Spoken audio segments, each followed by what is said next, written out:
ജയറാമേട്ടൻ അടിപൊളിയായിരുന്നു. ആള് ആയി എന്നാലും എല്ലാം കൂടി ഫാമിലിക്ക് കൊണ്ടുപോകാൻ പറ്റിയ അടിപൊളി പടം.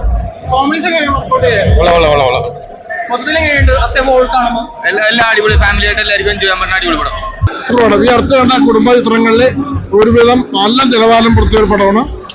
പടത്തിനെ കുറിച്ച് പറയുകയാണെങ്കിൽ ജയറാം എന്ന് പറയുന്ന നടന്റെ വർഷങ്ങൾക്ക് ശേഷമുള്ള തിരിച്ചുവരവ്, അച്ഛനും മോൻ തമ്മിലുള്ള കോമ്പിനേഷൻ സീൻ, അവരെ കോമ്പിനേഷൻ സീൻ സൂപ്പറായിട്ട് രണ്ടുപേരും മത്സരിച്ച് അഭിനയിച്ചിട്ടുണ്ട്. ആ കൂടുതൽ ആശാചാരത്തോട് വന്നപ്പോൾ പിന്നെ പറയണ്ട. അപ്പൊ പിന്നെ ഓരോ കഥാപാത്രങ്ങളും എടുത്തു പറയുകയാണെങ്കിൽ അവരെല്ലാം നമുക്ക് പരിചയമുള്ള ഒരുപാട് പേര് അവരവരുടെ വേഷങ്ങൾ ഭംഗിയായിട്ട് ഇങ്ങനെ ഒരു കഥ എഴുതി അത് നല്ല രീതിയിൽ പ്രസന്റ് ചെയ്ത സംവിധായകന് പ്രത്യേക അഭിനന്ദനം അറിയിക്കുന്നു. അതേപോലെ ഇങ്ങനെ ഒരു പ്രോഡക്റ്റ് മാർക്കറ്റിൽ എത്തിക്കാൻ ശ്രമിച്ച ഗോകുലം ഗോപാലൻ സാറിനും അതേപോലെ തന്നെ കൃഷ്ണകുമാർ സാറിനൊക്കെ പ്രത്യേകം നന്ദി പറയുന്നു.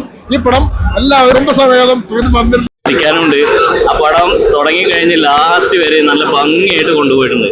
എന്നുവെച്ചാൽ ജയറാമേട്ടന്റെ ഒരു വൻ തിരിച്ചുവരവ് തന്നെയാണ്.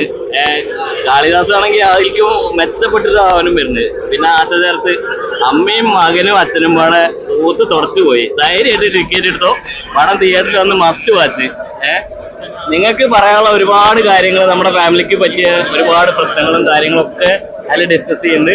അവർ ഭംഗിയായിട്ട് ഒരു ഫാമിലി ആയിട്ട് അങ്ങനെ അത് പൂർണ്ണമായി പടം നല്ല തൃപ്തിയോടെ കണ്ടിറങ്ങാം. ആർക്കും അതിലൊരു പാട്ട് കണ്ടുപിടിക്കാൻ പറ്റില്ല. കുറെ നാളുകൾക്ക് ശേഷം അവരുടെ കോമ്പോ വീണ്ടും നമ്മളെ തെയ്യത്തിൽ പിടിച്ചിരിക്കുന്നതിരിക്കും. ശരിക്കും ഞാൻ എന്റെ ജീവിതമായിട്ട് ബന്ധമുള്ള കഥയാണ്. നല്ല പടമാണ്, നമുക്ക് നന്നായിട്ട് ഫീൽ ചെയ്യും. അതെ അതെ